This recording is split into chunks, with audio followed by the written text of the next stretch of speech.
going to do more learning and get into fable things. Ooh, we might even get a chance to talk about death. We'll see. We got through like all of yesterday not talking about much death, so we'll see what happens from there. We do have speeches we'll get to next week, and we'll talk about that when we get to it. I'll tell you more about it on Monday. And then hopefully your inquiry project has not killed you yet. From what I understand, tomorrow's a big day. It killed me about 4 months ago. Wish you luck. I finished it. So hopefully we all finished it, but we'll see. I mean, you're kind of running out of time.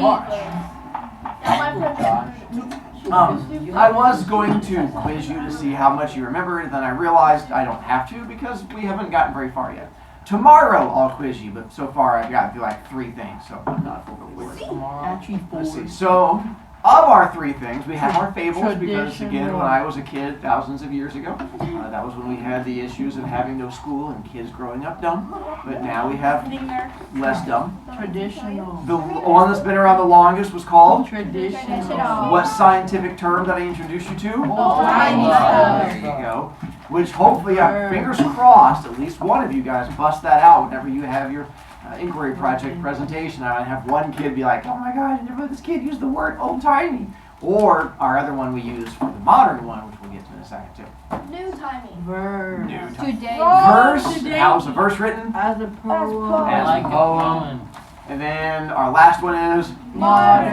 And how's the modern written? Today's stuff. Today's Moral. stuff. Another one that should definitely show up in your inquiry project. And did I give you the example of the modern one? Moral. Yes. I did Yes. Oh, yes, you did. Yes. Use the iPhone and the current. Well, I gave you that, but I actually give you the story that connected to it. Oh. Yes. Yes. Yeah, like the Snapchat thing, and he stopped by the cheerleaders. Good, thank you. Yep. Making sure I'm sticking with you. As long as we got a chance to make fun of cheerleaders, that's the most Yup, important. cheerleaders are dumb. Yeah, especially cheerleaders that are in a class. Madison, how do you feel about that? Well, being as the fact that she often gets the highest grade on most of our quizzes, I think she's probably Think you're fine. lying. She uses So, ChatGPT. There's a good chance. Yes, she does too. Flex on you. She's lying. She doesn't even know. I know. What does that tell you about the rest of you? Wait, are we allowed to use ChatGPT instead of Google on the little test? Yeah. I had a kid over here try it. Didn't know his work. Sometimes Oh, he I've gives wrong done it answers. before. Yeah. It's really easy. Yeah, go for it. Good job, Ben. More power to you. You guys be as dumb as you want, and you guys can lick all the paint that makes you better. Yummy. So from there, now we get to get into more of our learning bits. We've now learned how fables go, like we're gonna, the whole point of fables is every single one of them is supposed to do the same thing. Lesson. And what do we call that lesson? So that's our next thing we put on there. I put on. So every fable, in order to exist, has to have a moral, which is the thing that we learn. You know, sometimes it might be, you know, don't lick the lead paint because then it's going to end up giving you a hard time, or don't make fun of the cheerleader who outscores you on quizzes, or don't be the kid that uses ChatGPT because it gives you wrong answers on tests, or whatever your particular moral may be to help you out. Next week, when you give a speech, which is going to be you creating your own fable, I look forward to seeing, because you get to pick whatever moral you want to teach us, however weird or strange or different it may be. And so I can't wait to find out what interesting things you're planning on teaching us. I got you. Now, I had kids asking me yesterday when I did the first fable if some of the poems we did actually qualified as fables. And my answer was, good question. Let me help you out with that. Turns out, there are 5 things that every fable has to have. And this way you can tell if a story is a fable or just an old person talking to you. Because no one wants old, creepy people just talking to you for the fun of it. Yeah. So the first most important thing, what is it fables are supposed to do? Teach a lesson. So what do they have to have? Moral. So, if the story does not have a moral, it is not a fable. If you have an old person talking to you, and at the end of it, there's not like a little lesson to be learned, that's just a creepy old person. So you have to make sure there's a thing that you're supposed to learn from it. Caleb? One of the things animals. Oh, I can't. Don't use your telekinesis to move the answers closer to you all. I said animals first.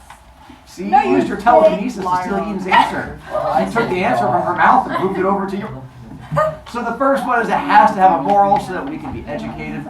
But in order to educate children, young Caleb and young Eden, if we want a kid to pay attention, what kind of character should we Have to be Dogs. Have to be not very intelligent. No, animals are not very intelligent. You're right. I wasn't know you were going to throw shade at them even. That seems kind of mean. But I mean, they're not here to. So, not everyone will, but I would say 95% of fables have animals. Your fables that you're going to write definitely have to have animals. That's what we're trying to put in there. But every once in a while, we're going to find one about like a farmer or a milkmaid or a hunter or something like that. And you're like, this isn't a fable, there's a human in it. And I'll be like, you're right. It doesn't follow that one rule. And you'll go, many. And I'll go, you're a special child. The third, I'm sorry if that was a surprise to some of you. You are too. The third one, if you want kids to pay attention all the way to the end of the story, how long should it be? Short. Very Yeah. short. Some of you guys already started tuning me out like 3 seconds into my talking. Now, for some of you, your idea of brief and short is different than other people's. Your brief and short is 3 seconds, like the kid who's been making fun of animals but not writing down any of these notes, and now I have to harass her. Or for others of you, your brief and short may be a little bit longer. Hi, Henry, what's up? A brief version of a fable would be about one paragraph. You are correct. A longer one would be about up to 5. Look at you throwing off your Good phone. job, I should Henry. put you in the date show off. Way to go, Henry. Then, now that we've figured out how long a fable is and the fact that it has animals in it, our next issue is we want to make sure that we keep kids interested the whole way through. So you want to avoid making your fables depressing. They don't have to be like hilarious, but they should be somewhat amusing and funny. So as an example, this is what you don't want to do for a fable.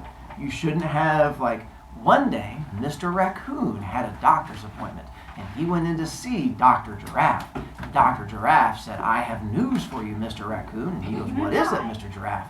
And he says, you have fur cancer. And all of your fur is going to have to come out. And he's like, no, not fur. And so it becomes a, don't do that. That's going to make the kid cry. The kid's going to be like, no, not raccoon fur. By the way, I used that example in first period. And then I had to spend several minutes explaining to kids that raccoons don't have chemotherapy. They're like, I understand that raccoons get cancer. And I went, you do? And they go, but when they get the cancer, how do they do the chemotherapy? And I went, what? They were serious. And they were trying to figure out how I'm like, do you think raccoons can afford chemotherapy? This is why we're the best class. Yes, that's what I was thinking too.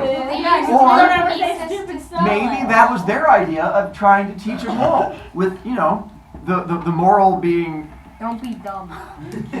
whatever your particular moral might be to it. Don't get cancer. Speaking of which, that takes us to number 5. At what age do people stop being dumb? Yeah. And that's the issue, is that you're never too old to be an idiot. For many of you, look at your parents. I'm not saying that, but I have kids who come in all the time and say, my parents are idiots. And I'm like, there you.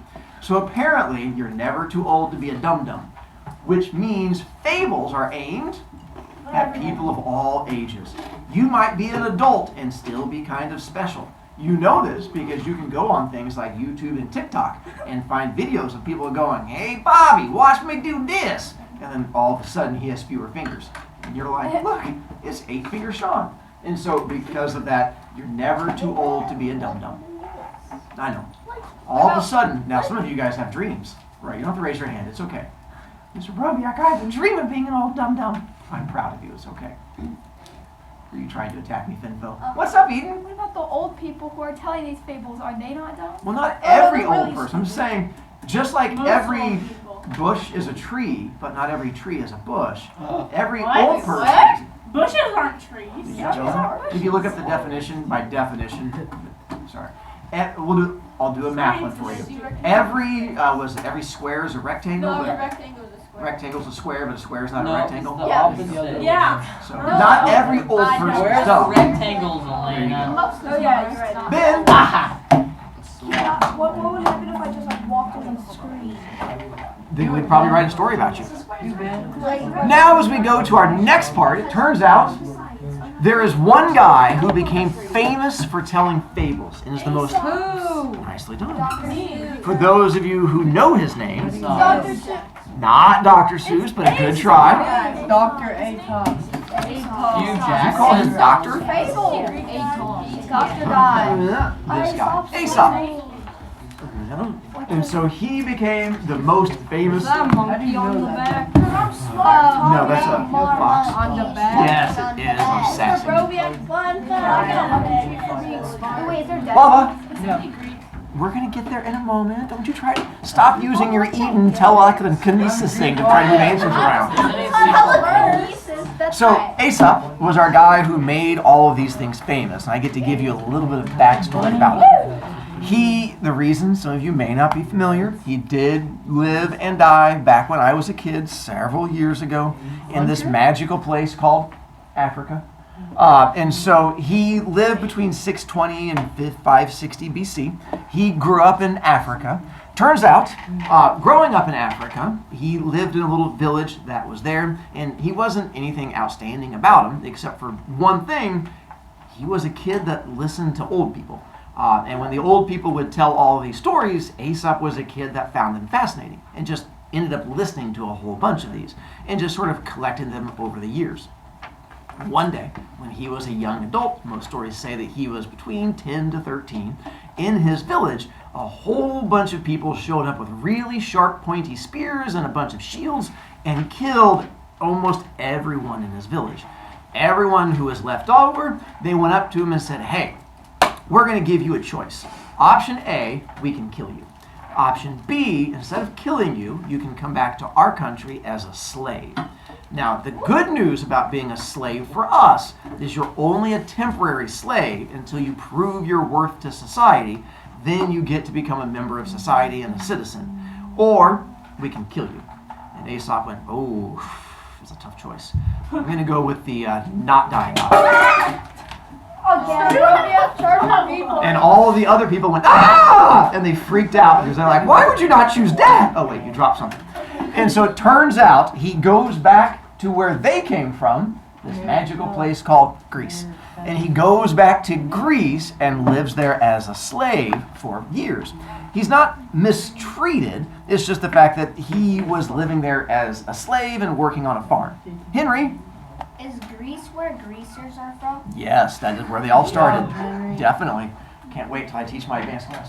And so things went well for him for many years until he got to be like late teenager, early 20s, and one day he's working on his farm and he sees these two kids going by and they have this big rock in their hands. And he's like, "Well, what are you guys doing?" And they go, "We just found out about this new game called Roxy Headsy." And he was like, "Roxy Headsy?" And they're like, "Yeah, you take the big rock." He's like, "Whoa, haven't you ever heard the story about the rhinoceros and the squirrel?" And they're like, "No."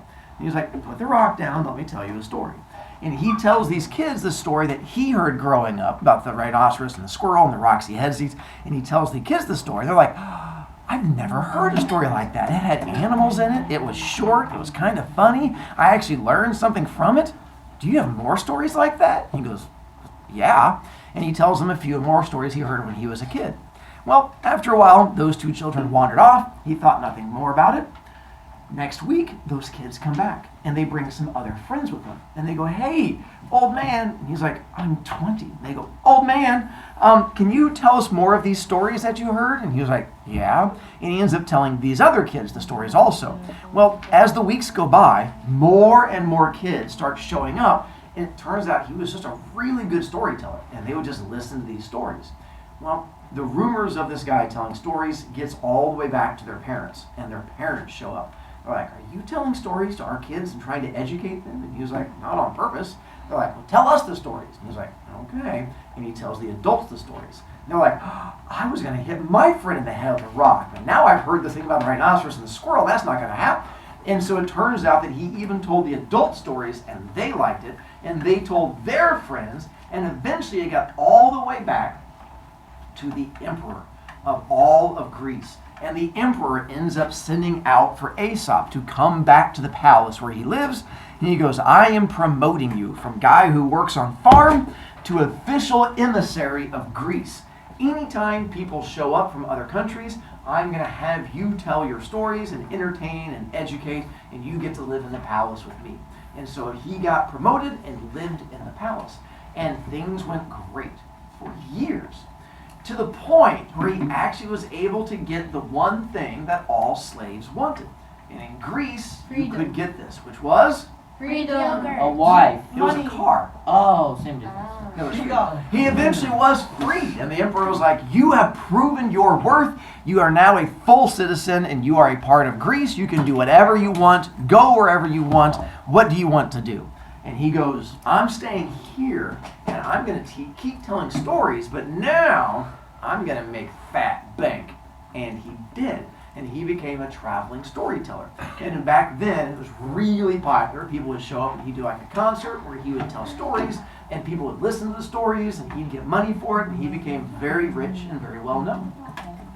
So much so that after he would have these concerts and shows and tell stories, people would come up to him after the shows and go, hey, I was listening to your stories, but you didn't tell anything about the dolphin and the monkey.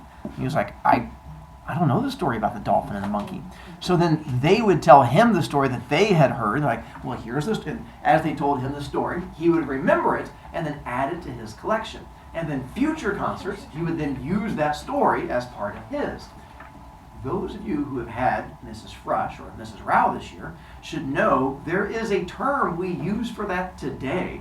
When you take other people's stories and use them as your own, we call that Plagiarism. Turns out that's what this big thing is before you freak out. It's basically telling you Aesop was one of the very first plagiarists, but people didn't care because of how good of a storyteller he was. And he would just take all of these other stories from the Far East that people would come and tell him, and he would just add it to his collection, and he would remember them and then keep telling these stories. And things went wonderfully for him, and he became an old man. Till one day. Well, I mean, everyone's going to die eventually. But one day, there's this huge war that Greece liked to get into fights. They had a bunch of sharp, pointy sticks, and they liked going around to other countries and showing them their sharp, pointy sticks. So Greece tended to get into a lot of wars. One day, they get into this really tough war that they're struggling to get through. And there was a city-state called Delphi. And Delphi had some of the strongest, fiercest warriors ever known. Oh, like that Spartan level. And these Delphinians, when they went off to fight in the battle, turned the tide of the war. They were so impressive that at the end of it, the emperor himself wanted to thank Delphi. It was like, I want to make sure this group of people know how incredible they are. So he talks to his advisors and goes, what can we do to really show Delphi how great they are? And they go, why don't you send a bag of gold there and give like 5 pieces of gold to everyone in that town? He's like, wow, I like it. I'm going to do that. He goes, you know what? I'm going to go even farther than that. Not only am I going to give everybody in this town 5 pieces of gold, I'm going to have Aesop go and deliver it and then stay there and tell stories afterwards. And that's like the biggest compliment I can give. And everyone was like, great idea. So he brings Aesop in. He goes, Aesop, would you mind doing me a solid? And Aesop's like, what's up, buddy? He goes, would you mind taking this bag of gold, delivering it to Delphi, 5 pieces to everybody, and then staying there and telling stories? Aesop's like, done, happy to do it, not a problem. He gets the big bag of gold, puts in his little wagon, gets on his little donkey, and he's like, yeah! And off he goes to Delphi. Gets to Delphi, and he's like, my name's Aesop, and I'm here to give you guys gold. And they're like, yay, gold! And he's like, perfect. Here's what I need you to do. Come up, get into a line. I've got my little red paintbrush here. I'm going to paint the back of your hand, give you your 5 pieces of gold. Once all the gold has been distributed, I get to stay around here and tell a bunch of stories to you guys. Are you good with that? And they go, yay! And he's like, get it on. Before he can hand out the first piece of gold, a group of men step out of the line and walk up. And they're big and scary and scarred. And they go, we have a problem with what you're doing. He goes, okay, what problem do you have? They go, well, here's our issue. We, the collection of men here, are all of the fighters who went off and fought in this battle. And we honestly don't think it's fair that you're giving 5 pieces of gold to everyone in town when we went off and did the fighting and the stabbing and the dying. And if you can look over here, Joey only has 1 leg now. And so because of that, we think it's only fair that we get 6 pieces of gold and everyone else gets 4 pieces of gold because we did the work and you're here because of us. And he goes, oh, that's interesting.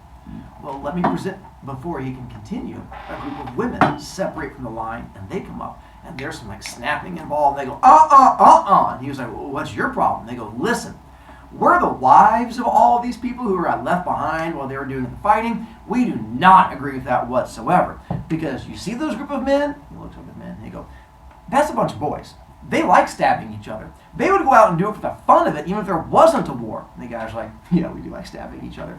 And they go, if you look at Joey, he lost that leg in a farming accident when he was 12. And Joey's like, yeah, I did. They go, because of that, we had to stay back and take care of all the kids. Look at these rugrats. We deserve 6 pieces of gold.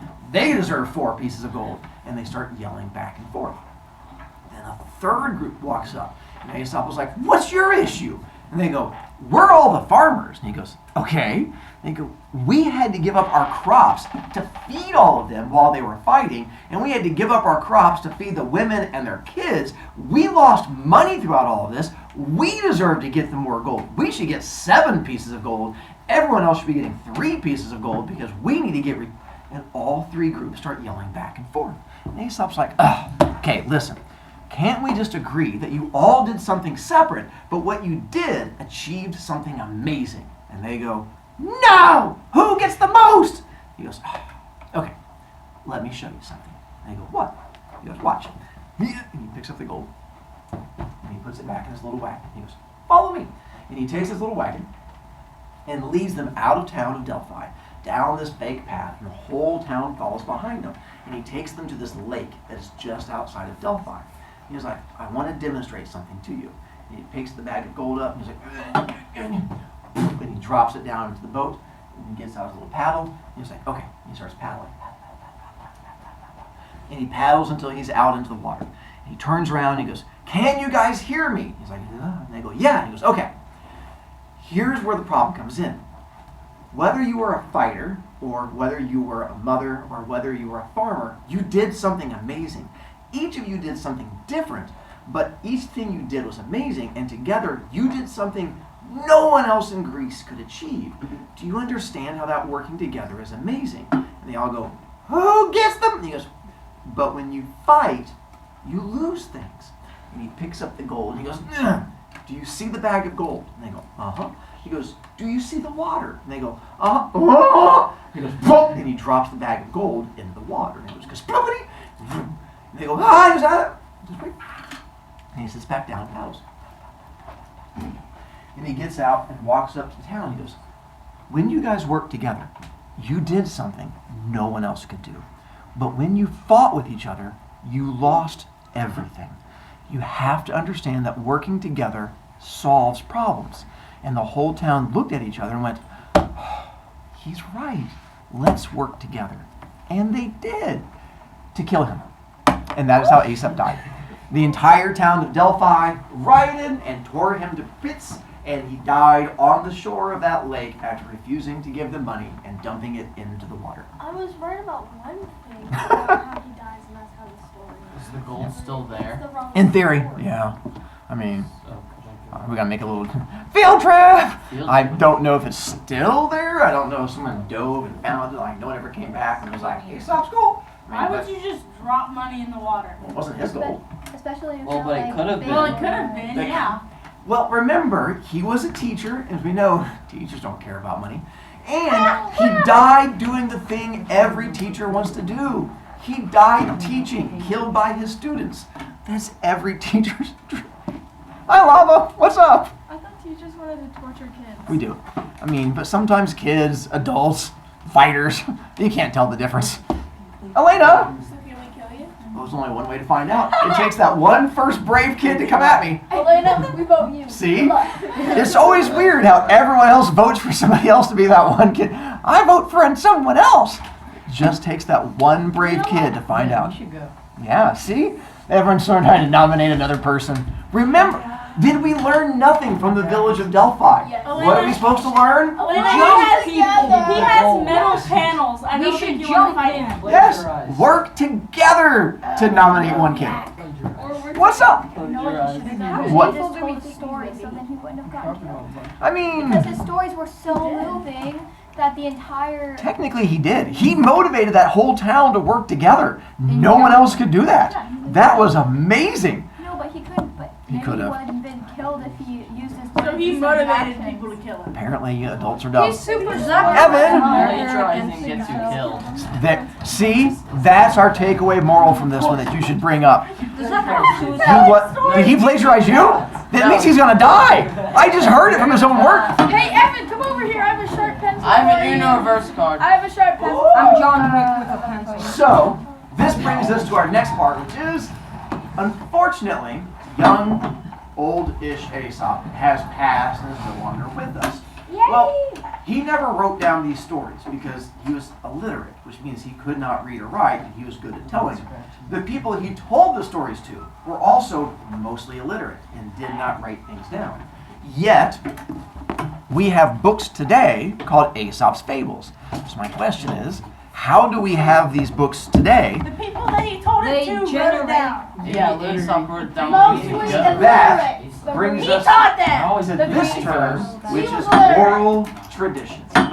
Oral, meaning what you guys are going to have to do with your presentations for your Just inquiry take it project. until they And know then- how to write. What does tradition mean? Keep it That up. happens. Old timey So, stuff. an oral tradition will be Old timey stuff. Talking. Us, Yap the us same talking, Old-timey. talking. so it's when you pass down a story. So the problem with oral tradition though is something happens to our stories as they get passed down. And that's going to be the thing I'm going to show you tomorrow. But yes, the oral tradition is just the passing down where my grandparents tell their kids, when the grandparents see their kids running around hitting each other in the head with rocks, so they tell their kids the story about the rhinoceros and the squirrel, and then those kids tell their kids, and so on, and now we have the story about the rhinoceros and the squirrel. Tomorrow, we're going to find out about a whole bunch of different animals that go into it, and then Friday, we get to have a quiz, but you can either use your notes or chat GPT, and we'll see which one helps you more. Chat GPT. Or technically, you could use your brain, but we know how that's going to go. We know that was the effect. That's funny. You know I mean, I wasn't going to say it, but... Oh, yeah. And then home children, bye. Stop being Bye, dead. children.